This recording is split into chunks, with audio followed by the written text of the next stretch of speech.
Students, आप हो सकता है इनकम टैक्स के लिए नए हो या इनकम टैक्स आपके लिए नहीं हो। शुरुआत से अगर बात करें इनकम टैक्स की उन बच्चों के लिए जिनके लिए बीकॉम सेकेंड ईयर है इस साल और मार्च या अप्रैल में उनके एग्ज़ाम्स होने के चांसेस हैं।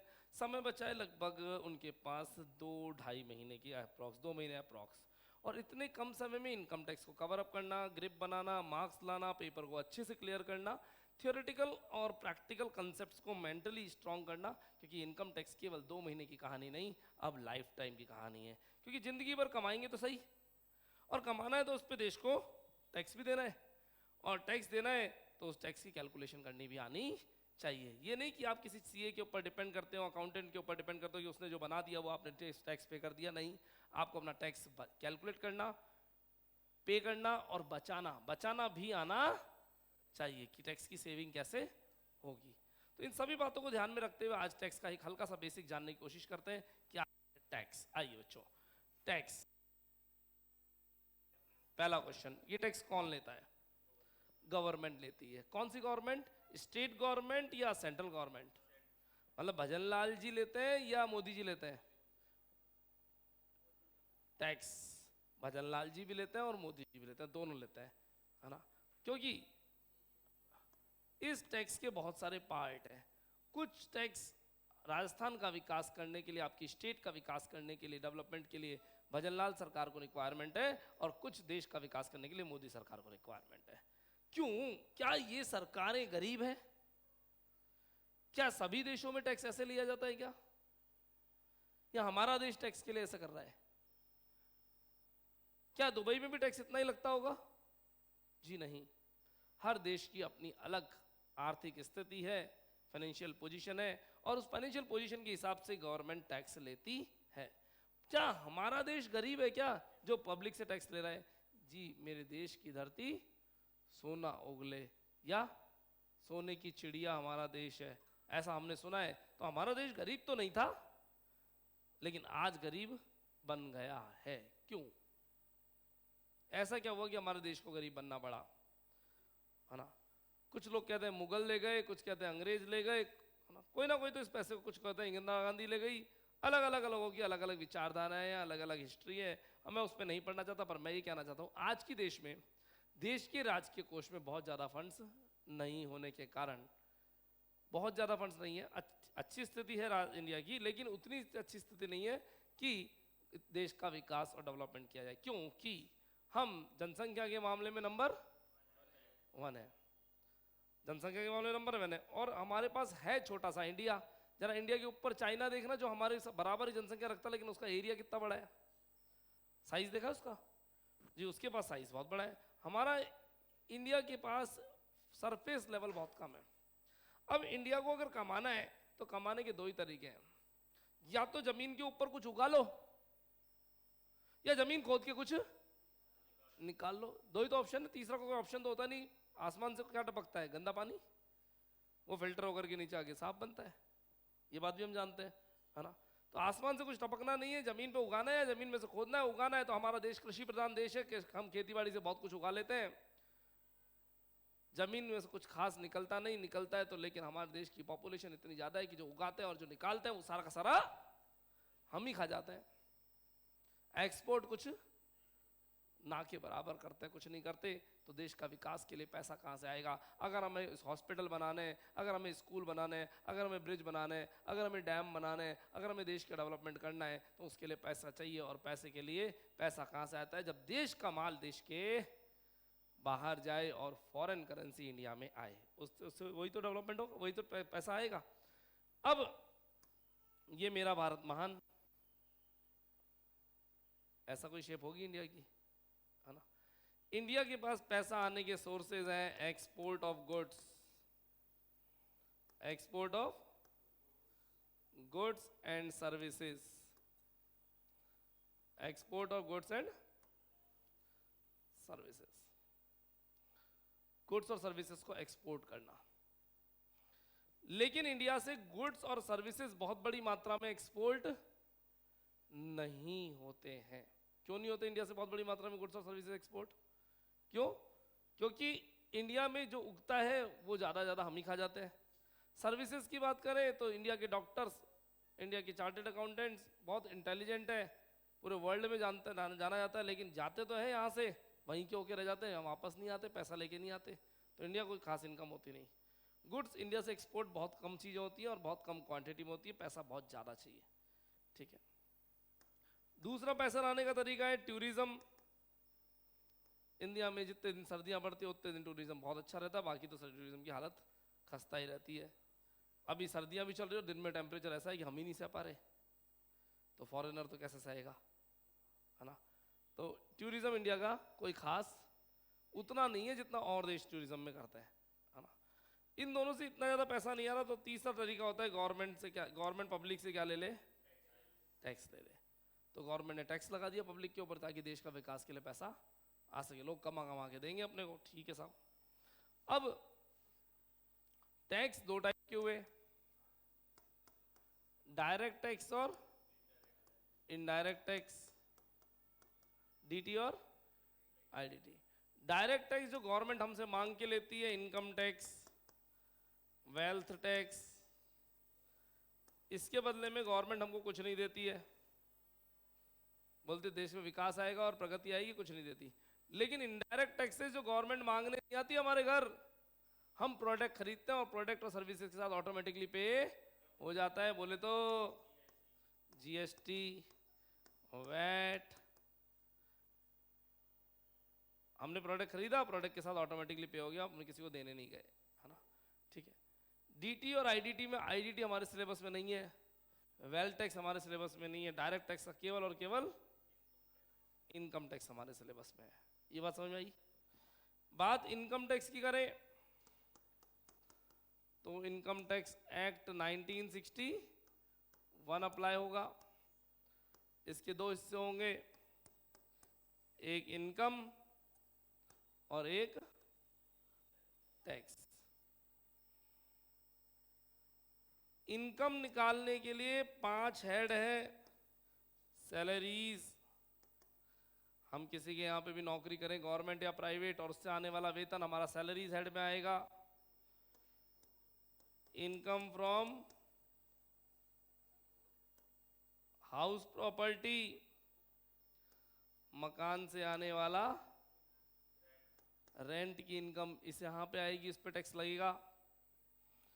Third one, profits and gains from business और profession, profits and gains from business और प्रोफेशन। बिजनेस और प्रोफेशन से होने वाला प्रॉफिट्स या गेन्स, आपका कोई थड़ी, ठेला, दुकान, गोडाउन, फैक्ट्री, शॉप, इंडस्ट्री हो सकती है ना। बिजनेस एंड प्रोफेशन की इनकम यहीं पर आएगी, पूरे बिजनेस की income. Capital gains, capital gains इसमें आपको बेचनी है अपनी असेट्स बेचनी है। क्या बेचनी है? असेट्स, प्रॉपर्टी बेच दी, गोल्ड बेच दिया, ज्वेलरी बेच दी, है ना, असेट्स बिकेंगी यहाँ पे। और पांचवा और आखिरी head, income from other sources. Other source में कोई गिफ्ट की इनकम आ गई, कोई कमीशन आ गया, कोई इंटरेस्ट आ गया, कई बार दुनिया भर की इनकम हो जाती है, लिफाफे मिल गए, वो सारी income, income from other source में। इनकम टैक्स डिपार्टमेंट कहता है मैं तुम्हारी किसी इनकम को छोड़ने वाला नहीं हूं, तुम मेरे से बच नहीं सकते, बच जाओ तो तुम टैक्स चोर हो। अगर तुम टैक्स चोर कहलाओगे टैक्स में बचा लिया तो, और नहीं बचाया तो टैक्स दे देना शांति से, नियम अनुसार, नियम ये रहे। अगर पकड़े गए तो नियम लगेंगे, वो भी नियम ये रहे, नहीं पकड़े गए तो निकल गया, जो तो निकल गया। फिर समझ में आ रही बात? ये नियम किन के लिए है? जो लोग ईमानदारी से टैक्स देना चाहते हैं उनके लिए, और जो पकड़ में आ जाए उनके लिए। जो रेड लाइट तोड़ के भाग गया उसके लिए कोई नियम नहीं है।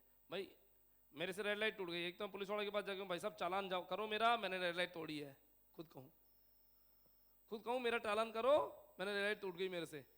और दूसरा, पुलिस वाला मुझे पकड़ ले तो चालान कर देगा, निकल गया फिर उसका तो क्या।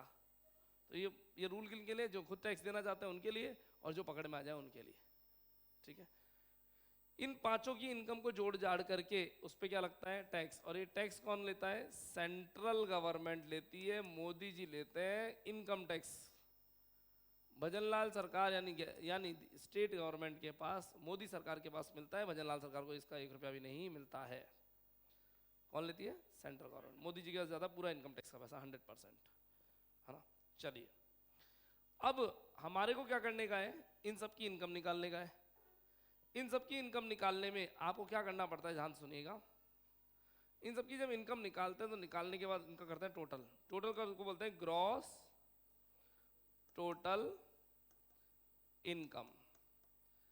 इस ग्रॉस टोटल इनकम में से दी जाती हैं डिडक्शंस। क्या दी जाती है? डिडक्शंस बोले तो कटौतियां, और उससे आ जाती है आपकी total taxable income. Total taxable income आपकी आ जाती है। बात फरमाइएगा, गौर फरमाइएगा। ग्रॉस टोटल इनकम, डिडक्शंस और टोटल टैक्सेबल इनकम। अभी अगर आप इन सब चैप्टर का मिक्सचर चैप्टर पे जानना चाहते हैं, चैप्टर का नाम आता है असेसमेंट ऑफ इंडिविजुअल। असेसमेंट का मतलब होता है टैक्स की कैलकुलेशन करना। किसकी? एक इंडिविजुअल व्यक्ति की। किसकी? इंडिविजुअल व्यक्ति की, यानी आपकी, मेरी, आपके पापा, मेरे दादाजी, सबकी इनकम निकालना चाहते हैं, टैक्स निकालना चाहते हैं। तो उसके लिए अपने को इन पांचों हेड को पता होना चाहिए। पांचों हेड का पता अगर नहीं भी है तो भी आपको इनकम फ्रॉम अदर सोर्सेस की 3 से 4 क्लास कम से कम लेनी पड़ेंगी। डिडक्शंस की 4 से 5 क्लास कम से कम लेनी पड़ेगी। और आपको लेनी पड़ेगी set off and carry forward की। Set off and carry forward की 1 क्लास कम से कम लेनी पड़ेगी। इतना एरिया मिनिमम रिक्वायर्ड है मेरे को किस चीज़ को पढ़ने के लिए? असेसमेंट ऑफ इंडिविजुअल पढ़ने के लिए, है ना। क्या समझ में आ जाएगा? क्या 100% समझ में आ जाएगा? मस्ट है, है ना। असेसमेंट ऑफ इंडिविजुअल में ये भी आना है, पर ये नहीं भी पढ़ रखा तो भी काम थोड़ा बहुत चला सकता है, कोई खास दिक्कत नहीं आएगी। पढ़ लेंगे समय अनुसार, कोई दिक्कत वाली बात नहीं है। बट ये तो पढ़ना आना चाहिए, क्योंकि हार्डेस्ट चैप्टर आता है असेसमेंट ऑफ इंडिविजुअल। जब असेसमेंट ऑफ इंडिविजुअल चैप्टर हम पढ़ने जाते हैं तो कुछ लिखना पड़ेगा हमको।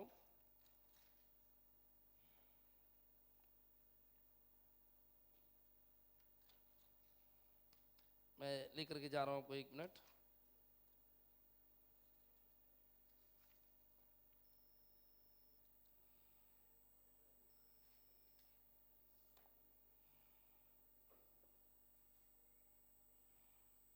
ठीक है, मैं एक नए पेज पे लिखता हूं।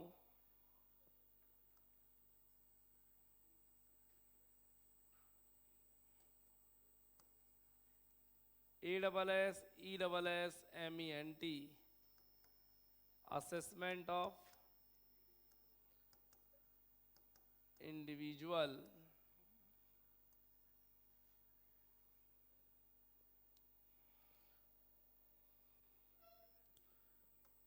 चैप्टर को 2 पार्ट्स में बांटते हैं।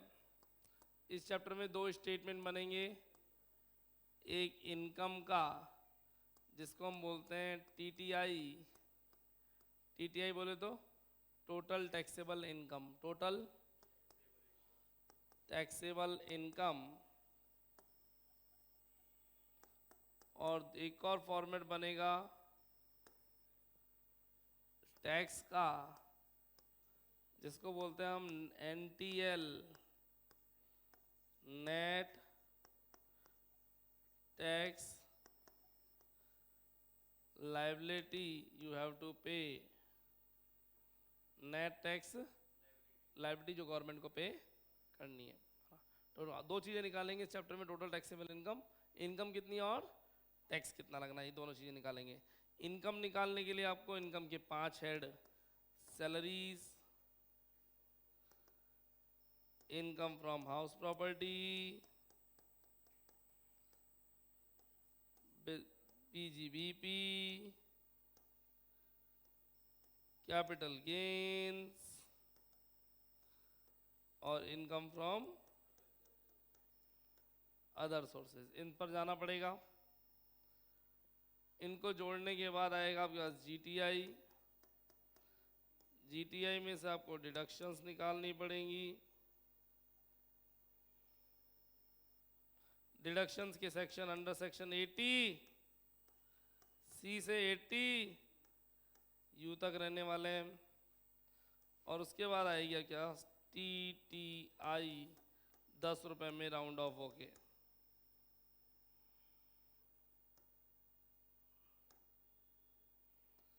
टोटल डीटीआई 10 रुपए में राउंड ऑफ होके। 10 रुपए में राउंड ऑफ मतलब 5 रुपए है तो अगला 10 का नोट बना लो, और 4 रुपए है तो पीछे आ जाओ। अगर 84 है तो क्या बोलोगे, 80, और 85 होगा तो 90, 85 हो गया तो 90 पे जाना है ना। 10 रुपए में राउंड ऑफ करेंगे इसको, ठीक है। ये तो निकाला टोटल टैक्सेबल इनकम। अब नेट टैक्स लायबिलिटी के लिए आपको टैक्स की रेट्स पढ़नी पड़ेंगी। सबसे पहले टैक्स की रेट्स पता होनी चाहिए। अपनी कॉपी के एक नए पेज पर ये इतना मैटर जरूर लिखें। अपनी कॉपी के एक नए पेज पे इतना मैटर जरूर लिखें।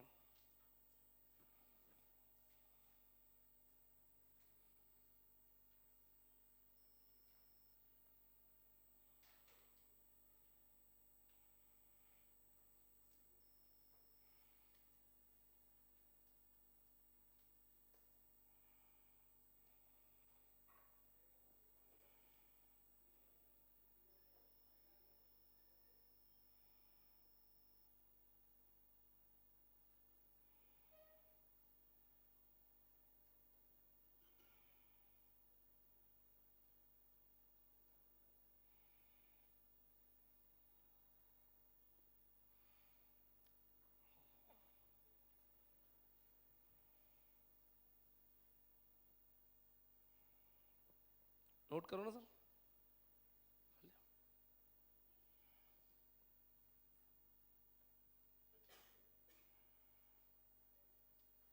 आपने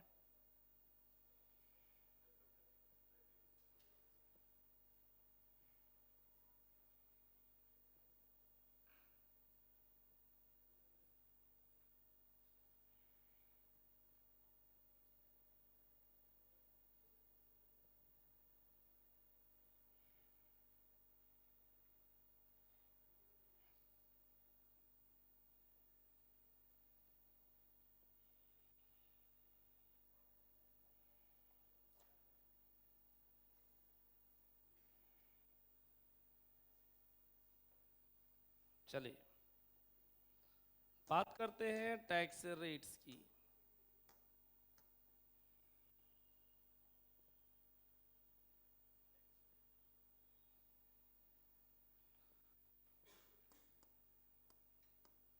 टैक्स की रेट्स क्या है फॉर असेसमेंट ईयर 2023-24। बच्चों अभी 23-24 चल रहा है।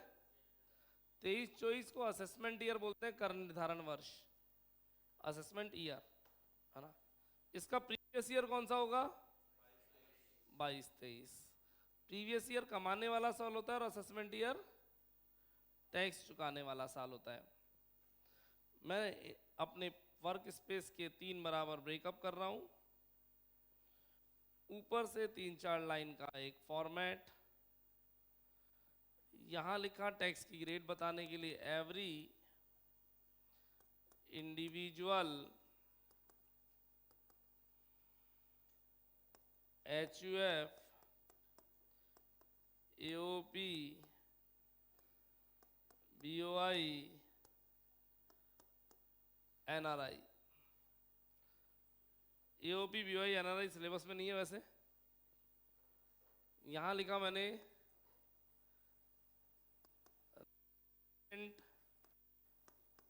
इंडियन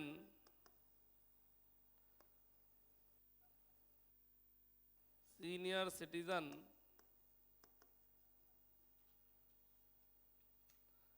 यहां पे लिखा मैंने resident Indian super senior citizen,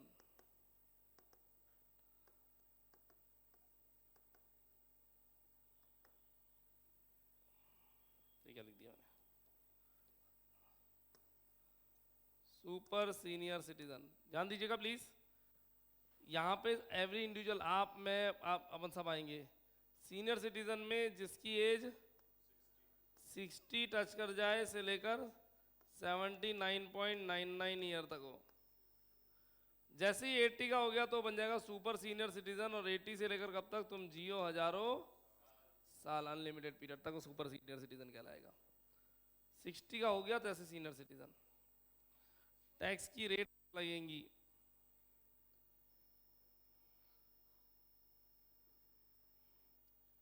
शुरू के 2.5 लाख रुपए पर कोई टैक्स नहीं लगता है।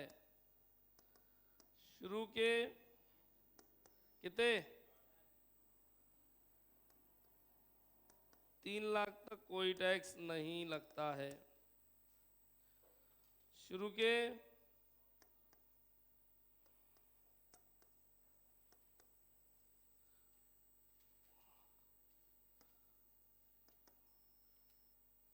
5 लाख तक कोई टैक्स नहीं लगता। मेरे को इस लिमिट को इनको बढ़ा करके 5 लाख तक लेके जाना है, तो और नीचे कितना जोड़ दूं, नेक्स्ट 2.5 और जोड़ दूं, 5 हो जाएगा।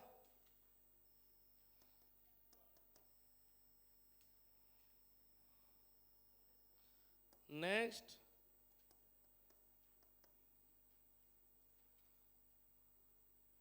2 लाख पे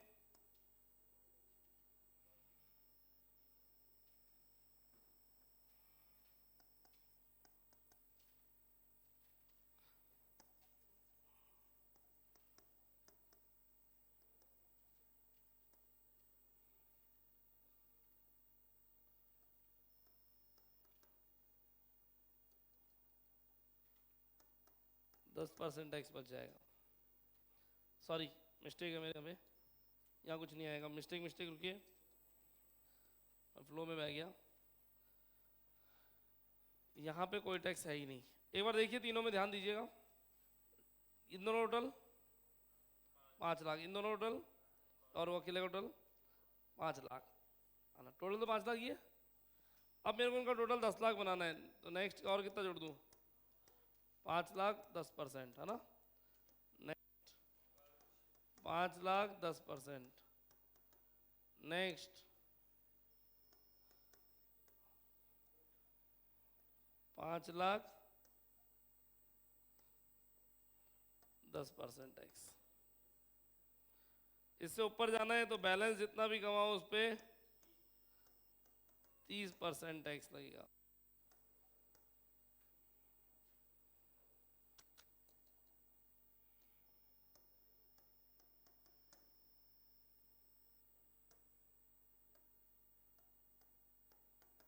बैलेंस पे 30% टैक्स लगेगा।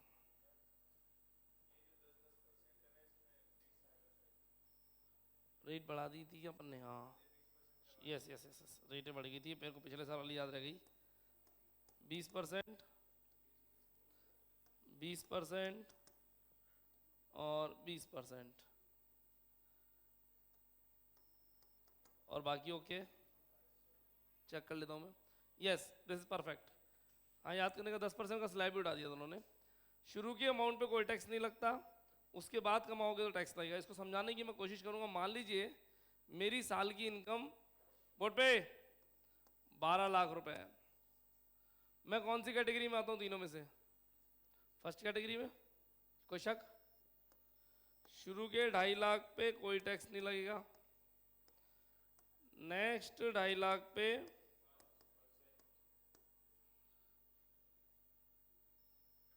5% टैक्स लगता है, नेक्स्ट 5 लाख पे 20%, और बैलेंस पे 30। अब मान लीजिए मेरी इनकम 12 लाख है, एक बार ध्यान दीजिएगा, शुरू के 2.5 लाख पे कोई टैक्स नहीं, फिर अगले 2.5 लाख पे 5%, यानी 12,500 रुपये टैक्स के चिपक गए। फिर अगले 5 लाख पे 10% बोले तो 50,000 रुपये चिपक रहे हैं। क्या हुआ? अच्छा वो परसेंटेज तय नहीं याद रहेगा, सॉरी। 20% पर 1 लाख रुपए टैक्स लग गया। तो ये कितना हो गया? 2.5 2.5 5 कितना? 10।